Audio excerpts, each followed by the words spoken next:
Hello दोस्तों, आपका विकास classes VSSR में स्वागत है। आज हम लोग एक नया अध्याय पढ़ने जा रहे हैं। उसका नाम है ज्वार भाटा। आइए देखते हैं ज्वार भाटा है क्या।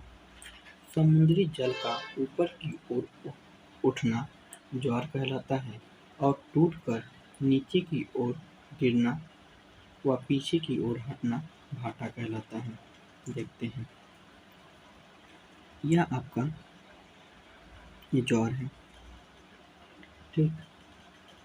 यह टूटकर यह जब पीछे की ओर चला जाता है, इसे हम लोग क्या कहते हैं, भाटा कहते हैं, ठीक है।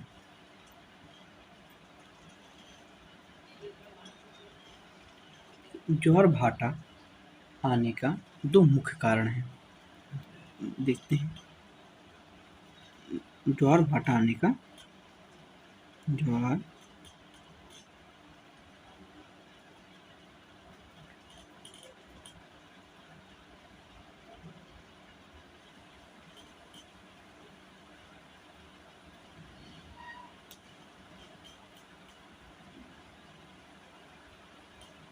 दो मुख्य कारण है। नंबर 1, पृथ्वी का घूर्णन गति।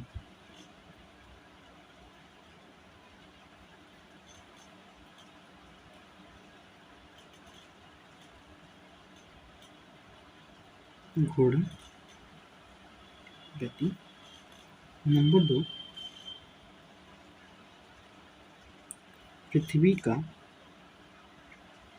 पृथ्वी के ऊपर लगने वाले सूर्य एवं चंद्रमा का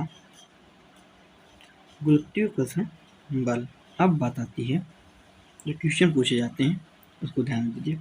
पृथ्वी पर एक साथ दो ज्वार उत्पन्न होते हैं, एक चंद्रमा के सामने और दूसरा चंद्रमा के ठीक पीछे।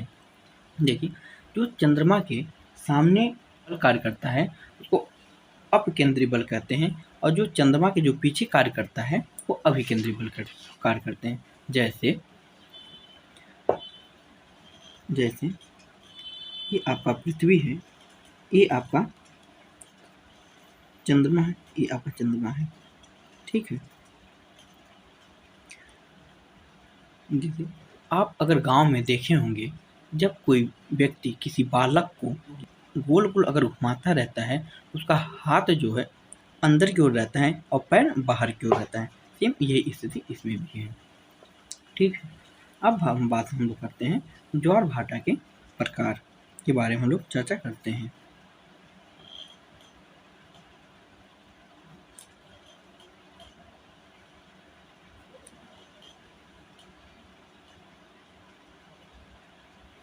प्रकार के बारे में बात करते हैं युति है क्या। जहाँ क्वेश्चन पूछे जाते हैं युति और व्युति से क्वेश्चन पूछे जाते हैं।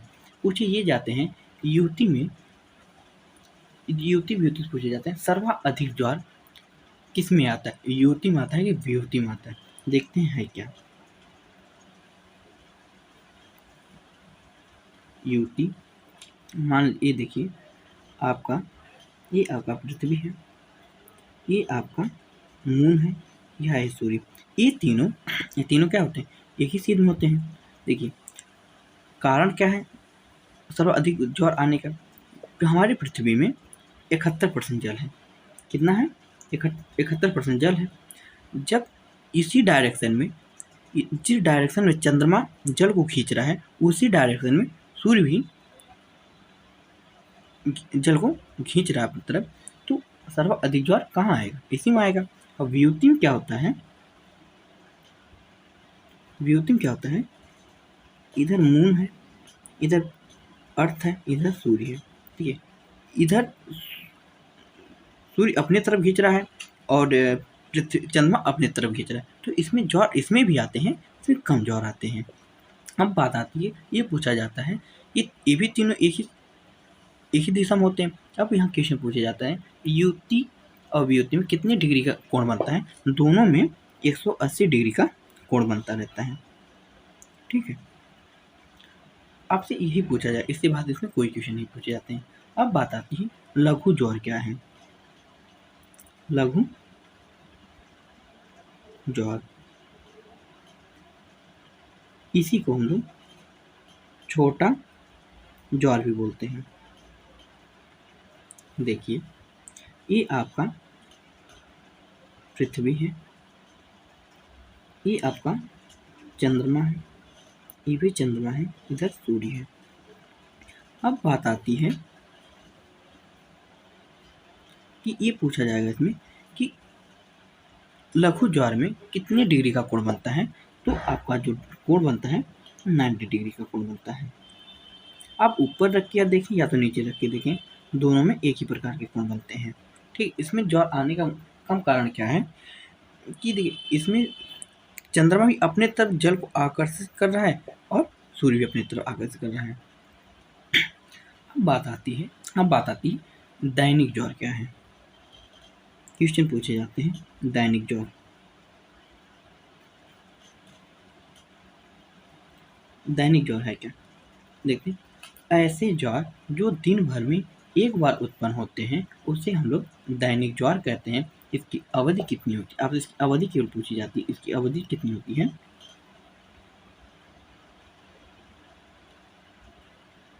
इसकी अवधि कितनी होती है, 24 घंटा 52 मिनट। ठीक, अब बात आती है अर्ध दैनिक क्या है। अर्ध दैनिक ज्वार, अर्ध दैनिक ज्वार कहते हैं ऐसे ज्वार जो दिन भर में 2 बार उत्पन्न होते हैं उसे अर्ध दैनिक ज्वार कहते हैं। इसकी अवधि कितनी होती है,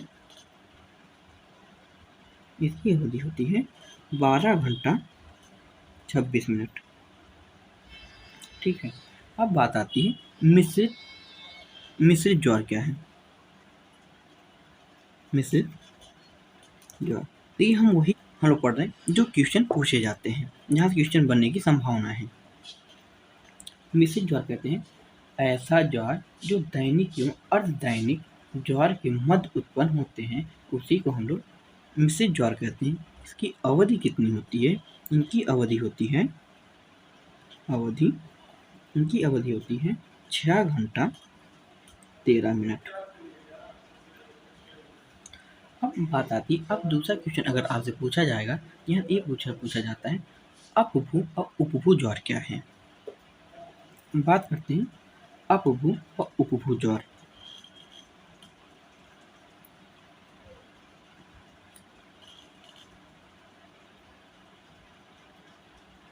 ये है क्या, देखिए, ये आपकी पृथ्वी है,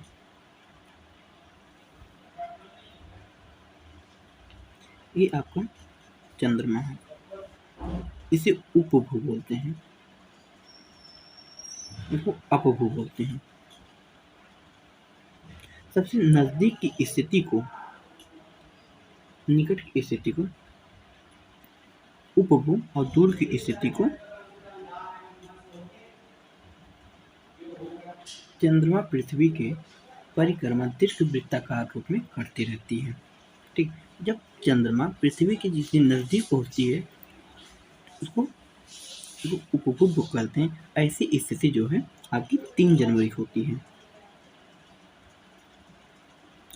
जैसे जब चंद्रमा पृथ्वी से दूर जाती है उस 4 जुलाई को होती है। ये क्वेश्चन पूछे जाते हैं।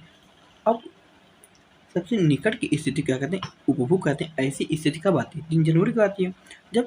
जब जो है चंद्रमा पृथ्वी से दूर जाती है तो अपभू कहते हैं। ऐसी स्थिति कब आती है, 4 जुलाई को होती है। अब बात आती है सर्वाधिक ज्वार किस में आते हैं, उपभू में आते हैं कि अपभू में आते हैं। देखिए, उपभू 3 जनवरी में अपभू की अपेक्षा 20% अधिक ज्वार आते हैं। ठीक है, हम लोगों ने पढ़ा है, आइए हम लोग इसके बारे में लिखते हैं। अगर आप लोगों को यह वीडियो अगर अच्छा लग रहा हो तो अपने दोस्तों के साथ शेयर करना ना भूलें। ज्वार भाटा, समुद्री जल का ऊपर की ओर उठना ज्वार कहलाता है और टूटकर नीचे की ओर गिरना व पीछे की ओर हटना भाटा कहलाता है। ज्वार भाटा आने के दो मुख्य कारण हैं। पृथ्वी का घूर्णन गति, नंबर 2 पृथ्वी के ऊपर लगने वाले सूर्य एवं चंद्रमा का गुरुत्वाकर्षण बल। देखते हैं, पृथ्वी के किसी बिंदु पर दो दैनिक ज्वार के बीच 24 घंटा 52 मिनट का अंतर होता है। यदि पृथ्वी के किसी ए बिंदु पर सुबह 12 बजे ज्वार उत्पन्न होता है तो उसी बिंदु पर पुनः दूसरा ज्वार उत्पन्न होने के लिए 24 घंटा 52 मिनट का समय लगता है, क्योंकि जब बिंदु ए पृथ्वी की एक परिक्रमा पूर्ण कर चंद्रमा के सामने पहुंचता है, तब तक चंद्रमा अपने मार्ग में आगे निकल गया रहता है। अतः ए बिंदु को पुनः चंद्रमा के सामने पहुंचने के लिए 52 मिनट का अतिरिक्त समय लगता है। पृथ्वी पर एक साथ दो ज्वार उत्पन्न होते हैं, एक चंद्रमा के सम्मुख सामने अभिकेंद्री बल के कारण तथा दूसरा ठीक पृथ्वी के पीछे अभिकेंद्री बल के कारण ज्वार उत्पन्न होता है। इस तरह इन दोनों ज्वारों के बीच 12 घंटा 26 मिनट का अंतर होता है। दैनिक ज्वार, ऐसे ज्वार जो दिन भर में एक बार उत्पन्न होते हैं उसे दैनिक ज्वार कहते हैं। ऐसी स्थिति 24 घंटा 52 मिनट की होती है। अर्धदैनिक ज्वार, ऐसे ज्वार जो दिन भर में 2 बार उत्पन्न होते हैं उसके बीच की अवधि 12 घंटा 26 मिनट का होता है। अब देखते हैं मिश्रित ज्वार, ऐसे ज्वार जो दैनिक एवं अर्धदैनिक ज्वार के मध्य उत्पन्न होते रहते हैं, इसके बीच 6 घंटा 13 मिनट का अंतर होता है। अब बात आती है अपभू ज्वार, चंद्रमा पृथ्वी की परिक्रमा दीर्घवृत्ताकार रूप में करती है।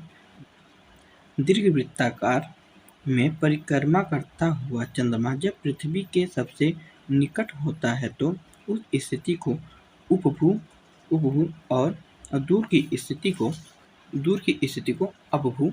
ऐसी स्थिति 4 जुलाई को होती है। देखिए, हम लोगों ने जितना हम लोगों ने पढ़ा है, हम लोगों ने उतना भी लिखा भी है। जब हम भाग 2 लेके आएंगे ज्वार भाटा का, हम लोग उसमें ज्वार भाटा के सिद्धांत के बारे में हम लोग अच्छे से डिस्कस करेंगे, जहाँ से TGT, PGT, PCS, UGC level net में जहाँ से क्वेश्चन पूछे जाते हैं हम लोग उसके बारे में डिस्कस करेंगे। आज के लिए इतना ही, धन्यवाद।